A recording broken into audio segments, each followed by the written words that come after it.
All right, welcome to the latest episode of Blood Money. Today we have Sheriff Mack with us. How you doing, sir? Doing great. Great to be with you, Vem, and thanks for having me. Appreciate it. And it's not like you and I haven't done this before. Yeah. You know, I titled this one "Return of the Constitutional Sheriff," hoping that by the time this election's done, we actually get some good news, and we're looking at a new era of law and order. And that's my hope. You know, it's kind of like a Star Wars theme going on tonight. So. Yeah, it is. It is in a lot of ways. And in fact, two sheriffs that I'm supporting just texted me a thank you. Okay. And I'll tell you who they are. One of them is Dan Wilson in Kootenai County, Idaho. And he's running against an incumbent who I would call someone who doesn't give a damn about being a constitutional sheriff. Wow. He's not a horrible sheriff. He just has this personality that is kind of arrogant, that nobody's going to tell me what to do, least of which this former Sheriff Mack from Arizona. And he's just, he doesn't want anything to do with it. And I said, look, you don't have to have my training, but get somebody to come in and train you and your officers on the Constitution, or, call somebody in Idaho, call a state rep or call another sheriff. There's really good sheriffs in Idaho, but you know where he served about 20 years in law enforcement, where he grew up in law enforcement, where he got the bulk of his training? Los Angeles Police Department. Oh, wow. Yeah. And so, and I told him this face to face. I said, you worked for one of the most corrupt police departments in American history, and now you just moved to northern Idaho to double dip, and you also took a medical from Los Angeles. And so what's wrong with you that you had to take a medical there, but now you can come be full-time sheriff in Kootenai County in Coeur d'Alene? What does take a medical mean? To made a medical leave? He had some sort of a medical problem, so he took a retirement because of it early. Oh, wow. That's crazy. I mean, growing up in LA, I mean, I could tell you, like, I've been to the downtown LA LAPD office, and they got a huge mural, like the whole it is huge. Yeah, and it's all about the bad stuff that they've done, and it's like, I mean, every single decade, They can't escape it. It's all over their mural. It's their it's their calling card. Oh, wow. Yeah. But go ahead. I've just had nothing but trouble with him. I've tried to reach out to him. I've tried to invite him to our events, and he doesn't return my call. And he actually left me a message one time, or texted me and said, "Why are you saying on Nino's show?" You know Nino. Yeah, and I was on Nino's show about a year ago, and Nino brought up sheriff in Kootenai County and Coeur d'Alene. I said, yeah, he's not a constitutional sheriff. So he said, Sheriff Norris called me and said, what do I do that's not constitutional? And I said, well, I don't have enough time to put this in a text, but if you'll call me this evening, I'll be happy to discuss it with you. So he never called me. He didn't want to talk about it. He just wanted to do this little hit and run and hide behind his cell phone.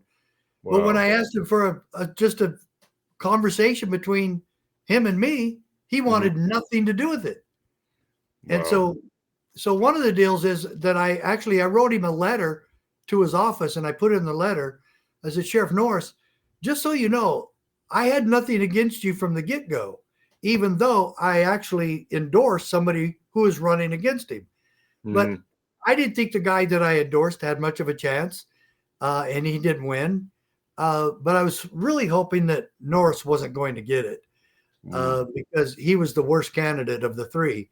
But so I wrote in the letter, I said, right after you got elected, someone in your county called me. And I don't remember his name. I'm sure he gave me his name. And I said, or he told me, he said, did Sheriff Norris ever contact you after he got elected? And I said, no. As a matter of fact, Mhm. I've tried to contact him, and he never returns my calls. Oh, wow. So, and then the guy said, "Why that son of So he started cussing at him, and I said, "Why? What's wrong?" And he said, "He told me face to face that he was going to work with you, and he was going to invite you here, and that he was going to try to be a constitutional sheriff." I Wow. said, nothing of the sort. So I asked that guy, "Do you want me to follow up with this?" He goes, "No, I will." So I Mhm. told Norris about that, and I said, "I had nothing to do with that. You did, and that was between you and your constituent. But he thought you lied to him. And just so you know, that I left it alone. I didn't go after you. But this constituent of yours really was pissed about it." So I Mhm. said, "If you want to talk about this and everything else you wanted to talk about, no calls, no talking, you know." And he's quite an emotional pygmy, Oh, wow. and he cries when he's being interviewed, and he cries at public events, and he's not in control of his emotions. And then another candidate is in Ada County, which is Boise, the capital, Mhm. and that's Doug Traubel, Traubel. Doug Okay. Traubel is absolutely a tremendously qualified candidate for sheriff. And 4 years ago, they had to pick a replacement for the sheriff who retired, and Doug Traubel was the number one pick Mm. to take his place.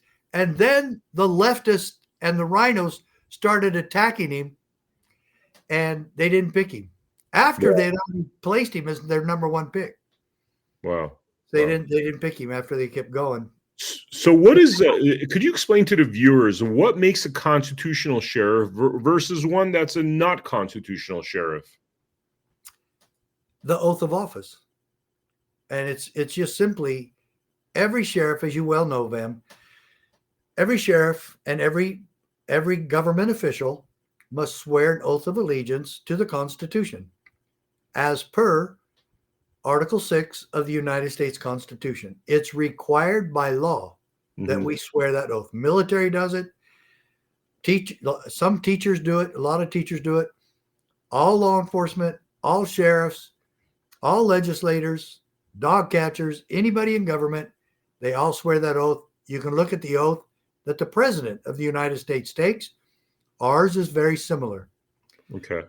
So we swear that oath. And the question is, will you keep it? The constitutional sheriff who's dedicated to the Constitution, who has integrity, will say to the public, "I will keep that oath. It's not a flippant thing for me. I believe in that oath. I believe in the Constitution. I Mhm. will obey it, and I will enforce it." So Okay. no law enforcement agency has training on the Constitution. Very, very little. Oh, No wow. police academy does. But we offer that, and we fill that vacuum with our class called the Constitution for Law Enforcement Officers, or the Constitution for Sheriffs. And we put that out, and I've had a dozen or so sheriffs ask me to come to their location and do the training for their entire office, or for all surrounding officers in other departments and police departments. And I do it. And Chris Ann Hall, who's a constitutional lawyer, she does it. She did it for the entire Western State Sheriff's Association. So other people are doing this, and it's appropriate because, quite honestly, Vem, how does a sheriff take an oath of office and swear allegiance to the Constitution? Doesn't that presuppose that he knows and understands the Constitution? Mm. And there's not much to understand. If you read it and study it, you're going to get it. You're going to Oh, yeah. understand it. It's not that long. I mean, No, yeah. no, heck, I got a copy right here. You know, it's right here in this little pamphlet. I'll bet you could read the whole thing in an hour, and then mark it where there's some stuff, but pay particular attention to the Bill of Rights, the first 10 amendments in the Bill of Rights, and the first 10 amendments is wow. Yeah. So there's about 28 principles of freedom guaranteed in the first 10 amendments. Mm-hmm. And there's 5 in number 1. Every cop, every peace officer, every citizen, everyone should know what those 5 are. You don't have to memorize them all, but tell me what the first 5 cover. Tell me what the first 5 are in the First Amendment. So there's not 1 in each one. No. In fact, even in the Second Amendment, there's 2. Mm-hmm. The principle of a well-regulated militia. Yeah. Mm-hmm. And then the right of the people to keep and bear arms shall not be infringed. And then number 3, no housing of troops and the soldiers in people's homes. Mm-hmm. And so number 4, of course, is probable cause and due process and duly signed warrants. And not due process, sorry. Probable cause. Due process is number 6. Mm-hmm. And number 5 talks about due process. And then number 6 details the due process that every accused is guaranteed. And then 7 talks about grand jury Mm-hmm. and common law, and that in all cases of common law, a jury shall be guaranteed to the accused in civil matters as well. Mm-hmm. So you have a guaranteed of a jury trial in number 6, which covers criminal law, and then in number 7, it guarantees it in civil matters. So we the people, we make up the jury, mm-hmm. and we have the final say in every criminal and civil matter. If the accused and if the people agree in the civil matter to have a jury, you don't have to, but most people do, and most people want their peers judging the case. So in practice, could you give me an example of in practice, if it's a constitutional sheriff, how they would behave in a situation versus somebody that might not know the Constitution? Oh, heck yeah. My most recent favorite story during COVID-19, you met these people in Vegas at our event on April 17th of this past spring. And Pastor Rodney Howard Brown he wasn't there, but Pastor Rodney Howard Brown was arrested in Tampa, Florida by Sheriff Chronister. And Pastor Brown has a mega church, and I've been out there and I've met him, and he's like one of the best pastors in the history of America. Absolutely love him. He is brash, man. He's like a Donald Trump pastor, just really brash, speaks his mind, and really puts it to people. And I loved his church service. But this is the thing. He had church. He didn't shut his church down during COVID, and Sheriff Chronister went and arrested him for not obeying the mandates. Yeah. What law did you arrest him on? Chronister, what law did you use? There's no such law that you have to shut your church down during COVID. Yeah. There was no law. So making a mandate a law and then trying to enforce it, that's on you, Sheriff Chronister. Yeah. So anyway, to the tale of 2 sheriffs, Sheriff Glenn Hamilton from New Mexico had a pastor in his county come to him and say, in fact, it was Caleb Cooper, Dr. Caleb Cooper. And Dr. Cooper went to Sheriff Hamilton and said, I'm not shutting my church down. And I'll tell you why. Because the government doesn't run our church. Jesus Christ runs our church. Exactly. Yeah. And I want you to tell me what you're going to do to protect us to stay open. And Sheriff Hamilton said, if it takes me having to go to jail myself, then so be it. But I will do everything in my power to protect you and your congregation. Wow. So in came the state police to shut them down. They were confronted, not physically, not with weapons or anything else, very professionally, very tactfully. Sheriff Hamilton came out and told them, just so you know, I have deputized every single person in that church. They are under my authority, and they will remain open under my authority and protection. Wow. The state police left. They never came back. And Pastor Cooper never shut down 1 second of any Sunday. He kept his church open the whole time. because we had a courageous and creative sheriff that believed in his oath of office. Wow. That's the Wow. difference. That's the Wow. difference. Okay. Yeah. Basically, you're talking about American style. Any sheriff could do that. Any sheriff could do that, right? Yeah. Yeah. It's like American style freedom versus this kind of tyranny that we're hearing happening in the United Kingdom and Canada, where, you know, there's not the level of freedom we have in our Bill of Rights. Exactly. And we have it. Let me ask you, it's called the Constitutional Sheriffs and Peace Officers. Why peace officers and not police officers? Well, because we're not police officers. We're supposed to be keepers of the peace. And even most of the states call their, quote, police officers or law enforcement officers, they call them peace officers. And it's in the state association that oversees the ongoing qualifications and certifications of all police. And it's called, in Utah, it's called UT Post. In Arizona, it's called AZ Post. In New Mexico, it's NM Post. And it stands for Peace Officers Standards and Training. And I think California has that, but about half of the states call it Post.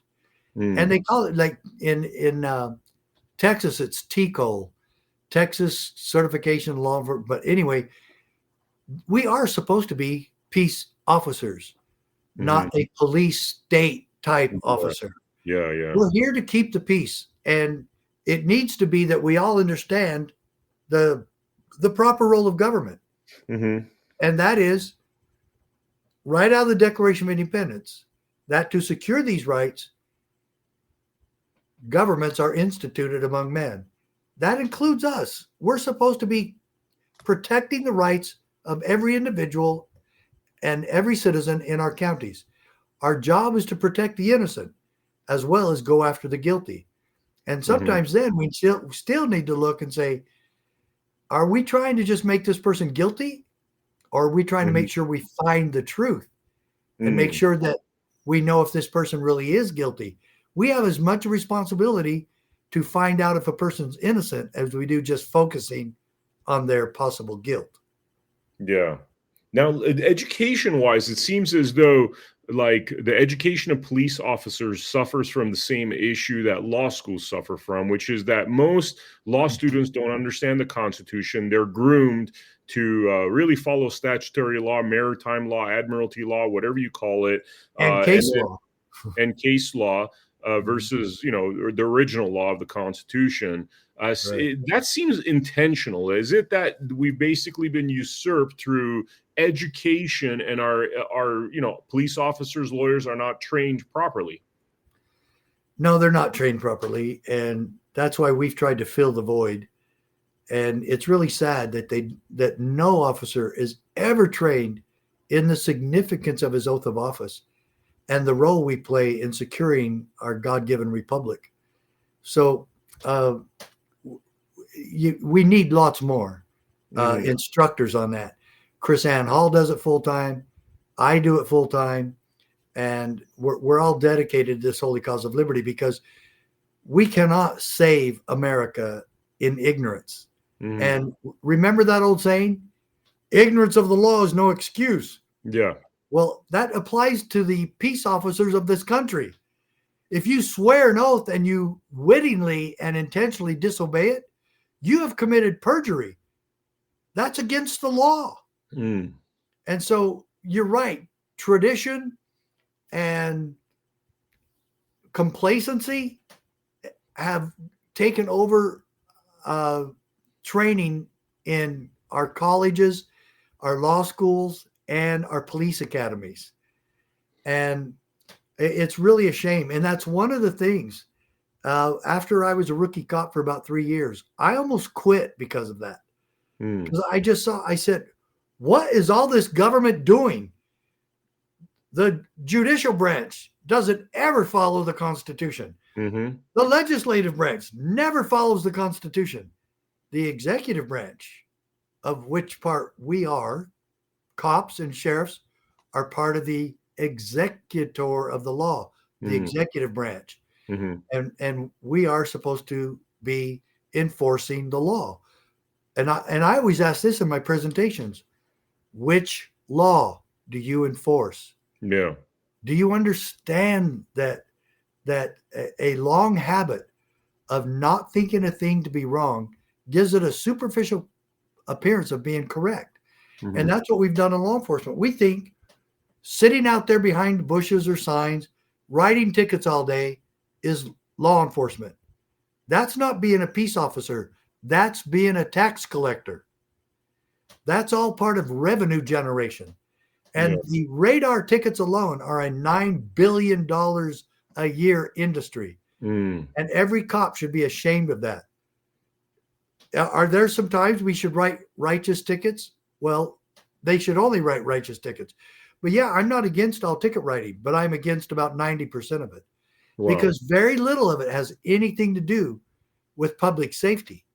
It has everything to do with my sergeant, my lieutenant, and the chief, and everybody in the city council saying, oh, you need to be writing these tickets. Well, why? Is there a major traffic problem in this city? Then yes, we need to find a way to solve that. But not just by going out and writing tickets. Let's go examine where the worst accidents are happening and see what we need to do to get people to pay attention and to be careful. And is the only way to do that by writing tickets that just so happens makes the city and county millions of dollars every year? Look, let's focus on working with the people. One time we had a complaint about this when I was sheriff, and I heard it from several citizens. And so I wrote up flyers, and I got about 15 students from the local high school, and I took them around with me and my deputies in some of our vans, and we had them deliver all these flyers to people in the area. And we said, look, we've had complaints. Usually the people that are the problem with traffic are the people who live in that area. And I was right, but that's a national statistic. It's easy to say that. And so we gave people a chance. I said, look, we're going to be running radar. We don't want to write tickets. We want you and your children talk to your teenage drivers, and let's start being careful, especially at the bus stops, the school bus stops, when buses are stopping to take kids to school in the mornings. And that really helped. And people cooperated because we put them on notice instead of sitting there gouging them with extravagant tickets that are outlawed in Article 8 or Amendment 8 of the Constitution of the Bill of Rights. No excessive fines or bail. Wow. And what do you think tickets are? They're excessive and they're too frequent. Yeah. It seems as though, okay, for the law end of this, having done a little bit of research on this topic, it seems as though the bar, which is a private monopoly, has really invaded the law schools. Like they're really dominating what the kids are taught, or people in law school are taught, right? What is the mechanism whereby which the teaching of these police officers has gone wrong? Was there ever a time when they were taught the Constitution properly? Did that go away? What happened there?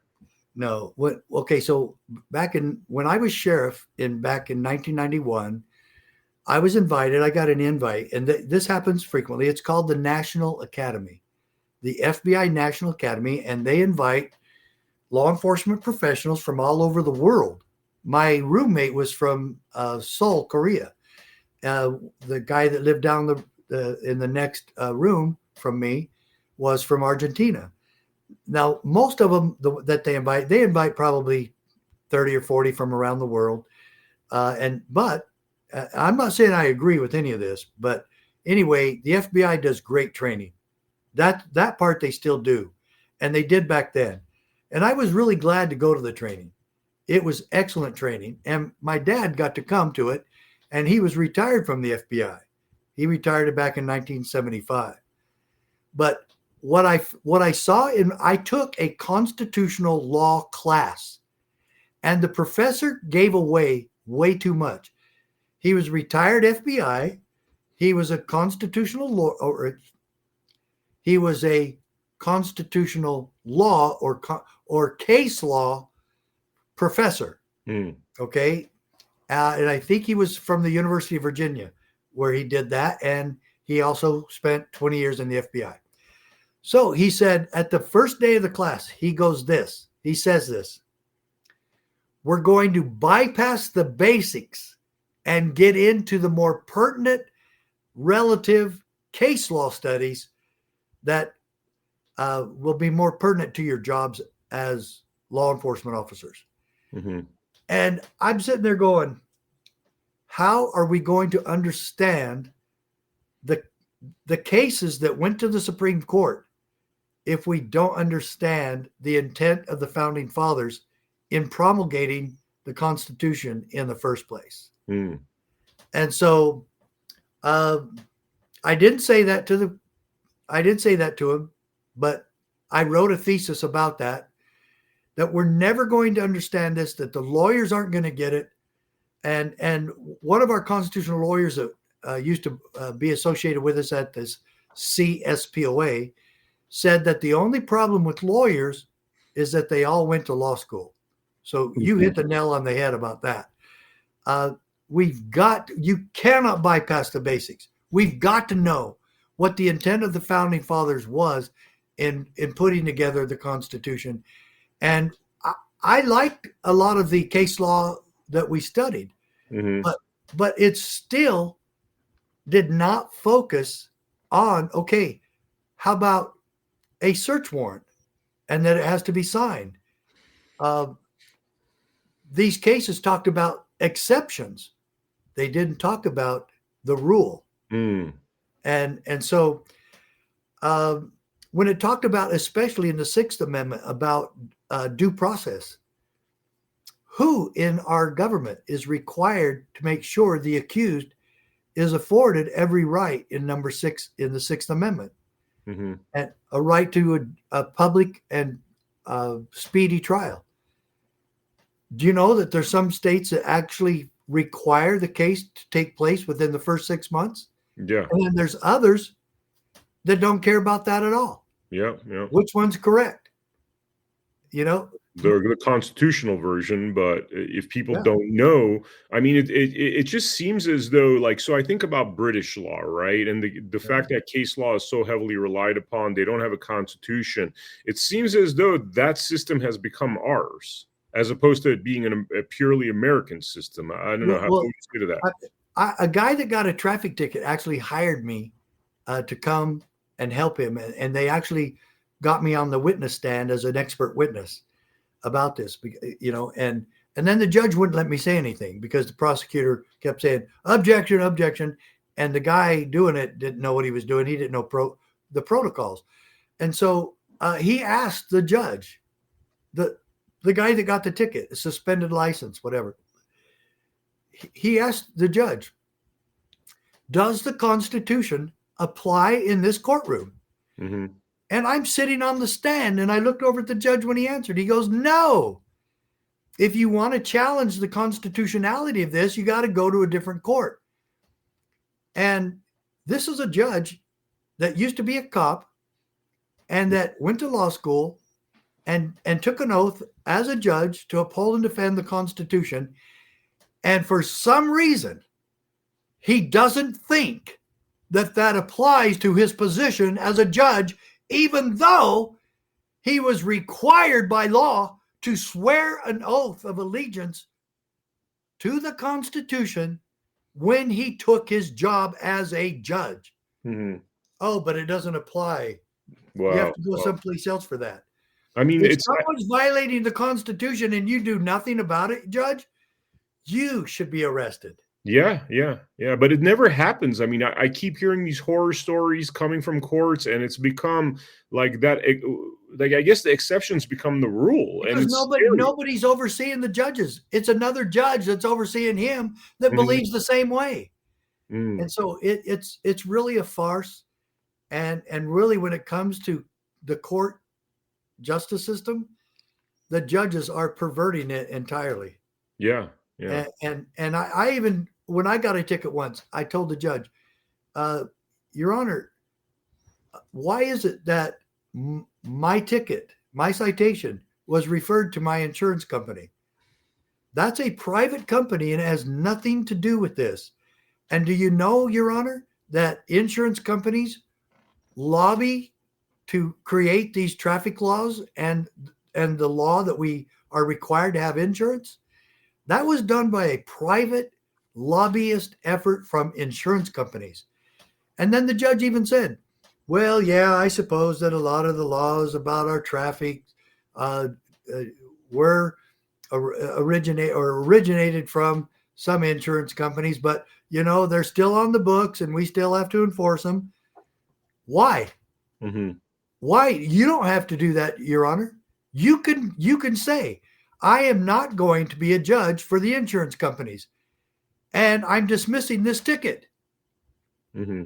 And so, they always take on this air that they're king in their courts, but when it comes to standing for a principle that is guaranteed in the Constitution, they miss the boat.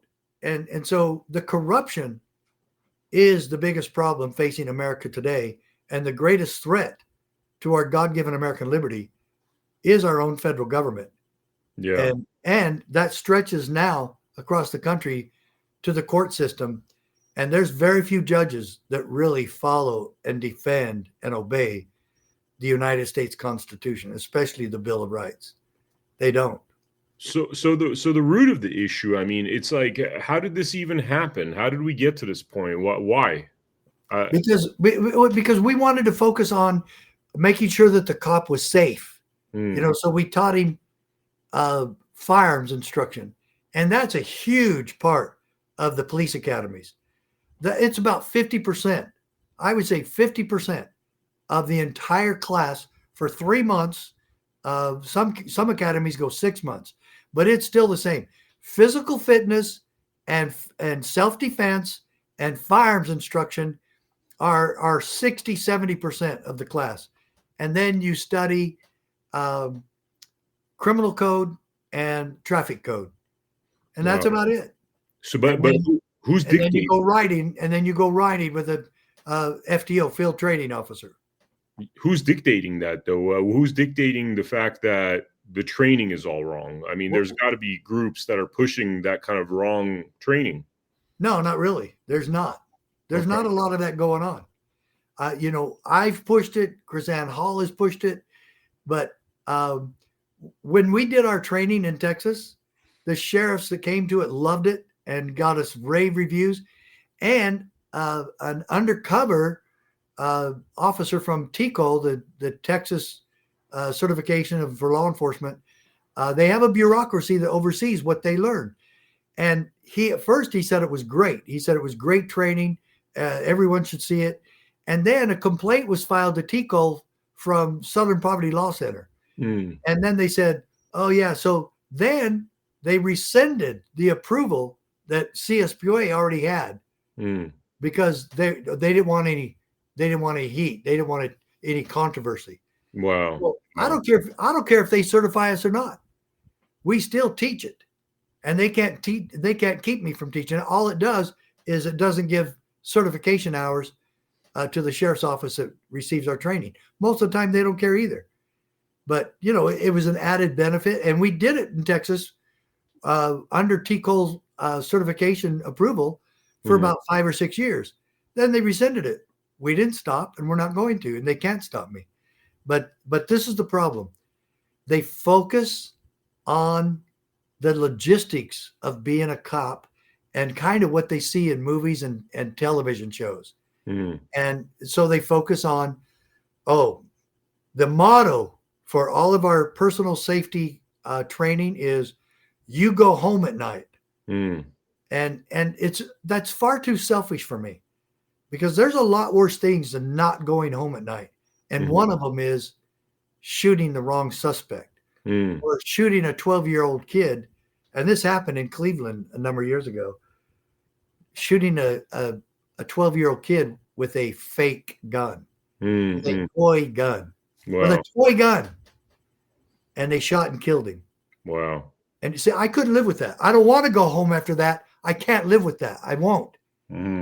I want to be, this whole thing about firearms training too is like, if the guy in the car makes a sudden move, then you could shoot him. Mm. Where the hell do you get that? He's trying to get his registration that you told him to get. Mm-hmm. So he's reaching over the glove box. Well, I thought he's reaching for a gun. Do not say that if you don't see the gun. Mm. And so, they make mistakes in the academy a lot, but the biggest mistake they do is bypass the basics. We don't teach about patriotism. We don't teach every single Bill of Rights. The Bill of Rights applies to cops about 90%, and so do we have probable cause for a stop? How about in a DUI checkpoint where you stop everybody? Do you have probable cause for that stop? Then you officers and you sheriff and you state police who are running these DUI checkpoints, you are breaking the law because you must have probable cause to stop someone. And I've trained sheriffs how to do that and still follow the Constitution. All you have to do is put up a sign, and when you put the notice out that you're going to at the DUI check, is that your cooperation at these checkpoints is voluntary, and you put a sign up when they're pulled over. This is voluntary. If they voluntarily participate, they can give away. Oh wow! I think I lost you, Sheriff. Sheriff, I think I lost you. Your signal went down. So, one sec. I'm gonna try to reconnect you here. Oh, it's frozen. Sorry about that, people. If you could be patient here, I'm gonna. Oh, here's back here. Yes. Hey, you're back now. Yes. Okay, so but this is so simple for cops to follow the law, but they most of the time refuse to do so. Yeah. And so but most cops are good people. I'd say 70-80% of all cops are good people. The other 20-25% should never be in that position. And we've got to weed them out. And, they make a bad name for the rest of us. I mean, let me ask you this, Sheriff Mack. I mean, it seems as though we have a serious epidemic of corruption in this country. I mean, just running this podcast, all I hear is horrible stories on every level. How do we fix this? Is there even any fixing this? Is there a way to go back to our constitutional order? I mean, another topic we always talk about is the family law courts that, I mean, they're not even lawful. It's just crazy. It's like a racket. How do we fix this epidemic that we're facing? Yeah, like CPS coming and taking children out of homes that exactly should never be doing. Or for financial gain. Again, you follow the money and they're making billions of dollars basically stealing people's kids. A lot of the time. 2 years ago, that happened to my grandson. Really? Yeah, but luckily we were raising instinct, and he only stayed 4.5 days. Oh wow! In a foster home. Wow. And the family thanked us, sent us a little note, said how much they loved him and whatnot. But no, all government has gotten out of control, and we need the sheriffs who are truly constitutional to be the leaders in returning us to the Constitution. They need to be talking to the CPS people. Don't come in our counties and start taking kids when you have no reason to do so. And I know some sheriffs who I talked to after my little Mac, named after me, named after our family name, Mac. Mac, when he was taken, I almost interfered, which would have just put me in jail, and he still would have gone. So I calmed down. But I told the cops that were there, I said, "Why are you here?" "Oh, to keep the peace." I said, "No, you're not. You're going to guarantee that they can do that these CPS officers can do anything they want." And I said, my wife and I came there to take Matt because their own website says that they will always give the child to grandparents or some other relative before they take him to foster care. They would not let me and my wife have our grandson. Wow. We didn't qualify. Yeah. The former police detective who specialized in crimes against children, I was not allowed, and my wife were not allowed. And you want to know why they declined us? because we didn't agree with their assessment. Wow. I know. And so I asked the officers, I said, you're not here keeping the peace. You're going to guarantee that these people can kidnap my grandson. Mm-hmm. Oh, he's not being kidnapped. Define the elements of the crime, officer. Yeah. For kidnapping. That would be taking a person or child without the permission of the parents. Oh, guess what you just described? That's what's going on here. And officer, you know that my wife and I are qualified to take our grandson, and you're not keeping the peace. Mm-hmm. You know, so there's a lot of training that needs to go in there. And sheriffs, with the leadership that sheriffs need to be a true constitutional sheriff, those leaders need to be spreading it around to judges and to legislatures and to bureaucracies like CPS, that this isn't going to happen anymore. You guys better get better trained, and because we're not going to allow this anymore. And they've got to change all these horrible abuses by government. Yeah. But other sheriffs have said they don't even call CPS anymore because they're so Nazi-ish. Really? I mean, it's how do we fix this though? How do we fix it where, I mean, if we're to say a percentage, 90% of the country's corrupt, 90% of the police departments, because they don't follow the Constitution. Our courts are a sham. Family law courts aren't even courts. They're like a criminal enterprise. CPS is like a kidnapping and trafficking institution. It is, and it's all to print money, destroy Americans, destroy American families. It's like we have enemies amongst us doing this. How do we fix it when it's on such a wholesale level? Well, you know, everything seems to dump on the sheriffs, but they've got to take this bull by the horn. And it wouldn't take that much. You know, first we want them to meet with the chiefs of police inside their counties, like Clark County. There's Las Vegas Metro, and they cover the whole county. But most of them don't. Like Mesquite is also in Clark County. That's a police department in Mesquite PD. And I think Henderson might have their own police department, but most sheriffs have other police departments inside their county. And I had 3 others. I had Safford, Thatcher, and Pima, and then also Highway Patrol has an office there. We want to work together, and we've got to know, folks. I met with them every month. I met with all the chiefs and Highway Patrol every month.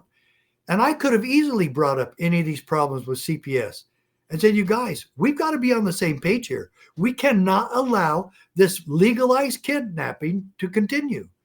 And working with schools, I was a school resource officer in Provo, Utah, and I handled 12 different schools.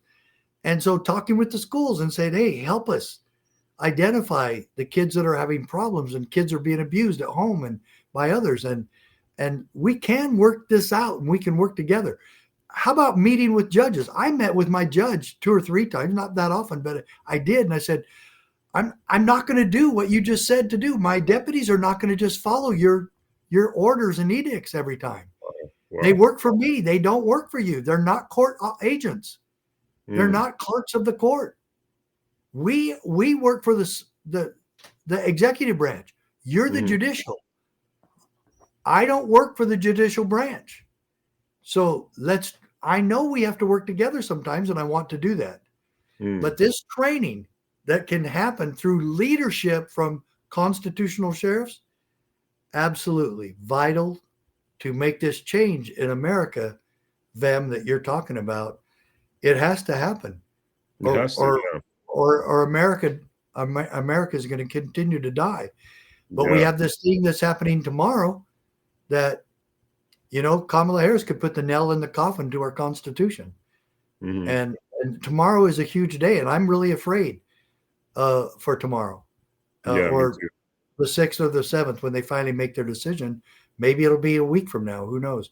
But folks, this is happening tomorrow because the Democrat Party has refused to have anything to do with the Constitution, and they will violate it and every moral tenet that we have in America if it benefits the Democrat Party. That's why the Democrats have been aiding and abetting illegal immigration. so that they can get a monopoly on voters with the 25, 35 million people that have come in. They are absolutely getting them registered to vote. No question. Yeah, I saw James O'Keefe piece where basically there was a party in the middle of the street right across from the voting room. There was a voting location. All people that don't know how to speak English, all of them being given some kind of form so they could vote, essentially. And they're voting. Yeah. They're voting in mass. Well, they have a process. They get them driver's licenses, and then when they get their driver's licenses, they have them registered to vote. Wow.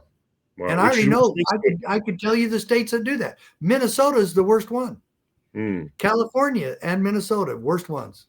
Wow. New York's doing it, and then the mayor, Adams of New York City. Oh man, this isn't working out like we thought. You think? Yeah. Yeah. Now let me ask you about like your grandson. You know, I mean, that's a heart-wrenching story.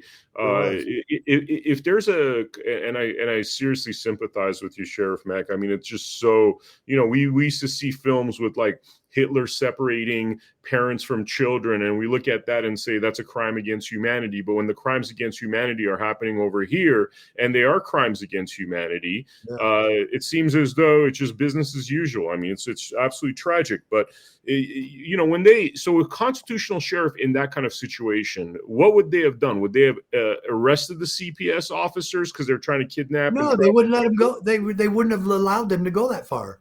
First, the easy one would have been, why aren't you guys letting this former detective specialized in child protection? Why aren't you letting him and his wife take the child? And it would have been over. And my wife and I would have taken Mac home.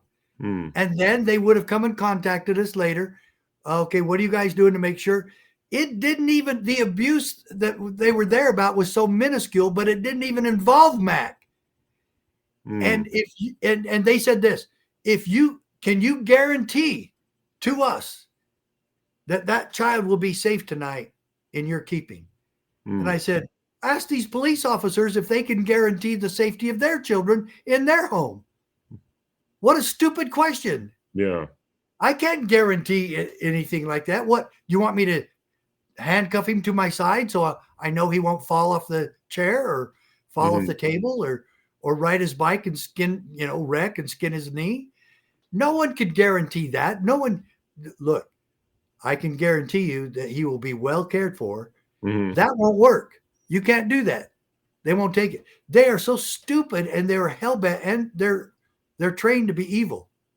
Yeah. And so if the deputies would just be trained, we are there to keep the peace, and that means making sure that the child stays with family. And CPS doesn't follow their own rules. We will help them. We will help them do that. So it's not that one's not that hard, but the sheriffs have got to get their own people trained first. Yeah.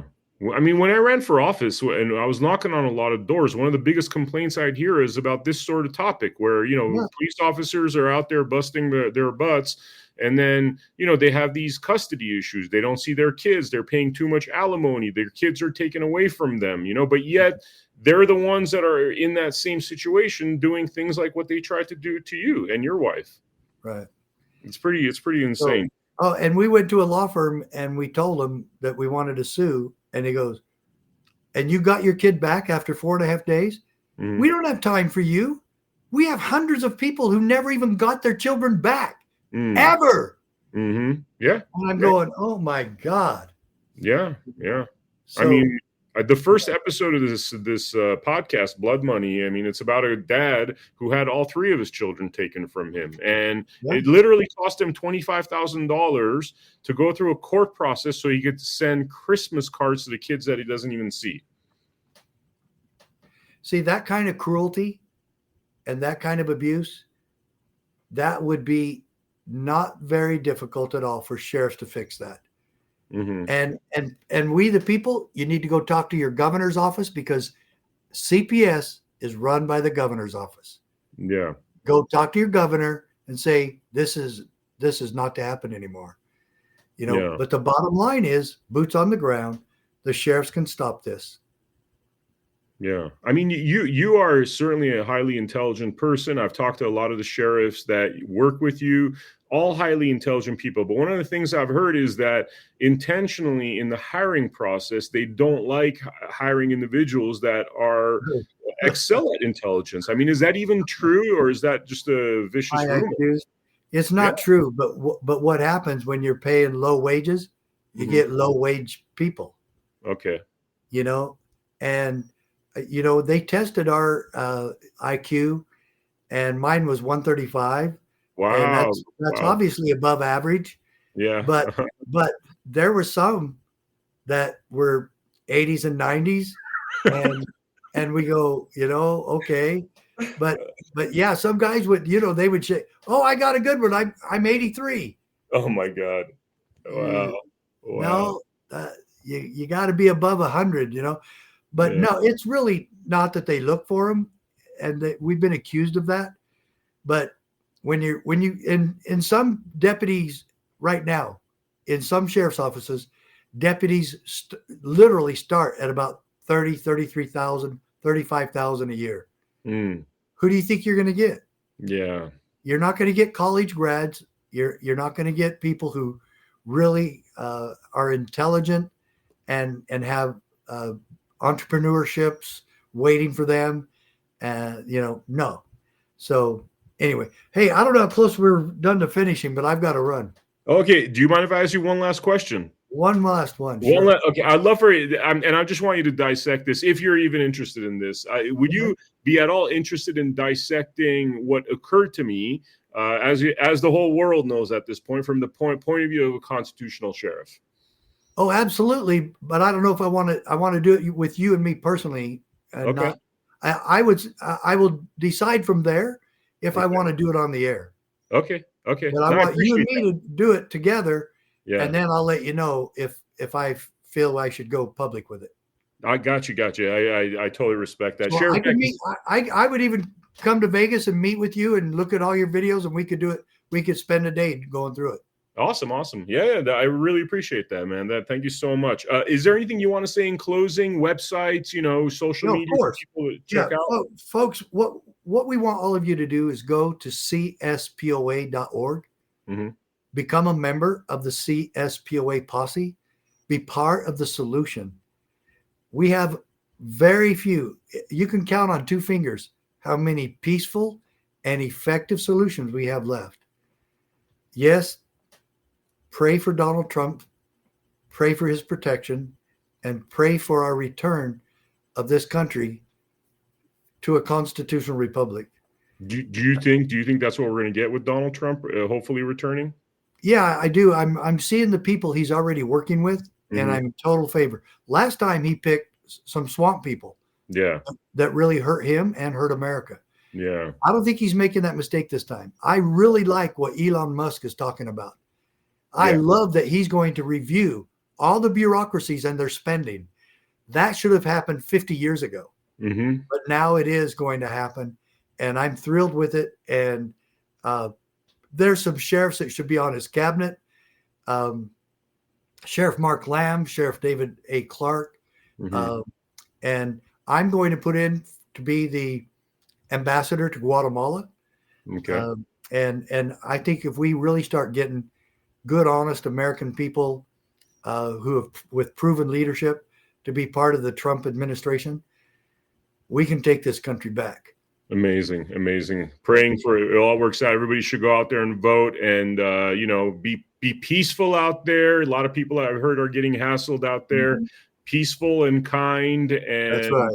Do the right thing while out there, and make sure you represent our movement very well. Sheriff Mack, thank you so much for coming on to this episode of Blood Money. I will look forward to interviewing you again in the near future. Great show. Thank you. We'll talk soon, Vem. Thank you.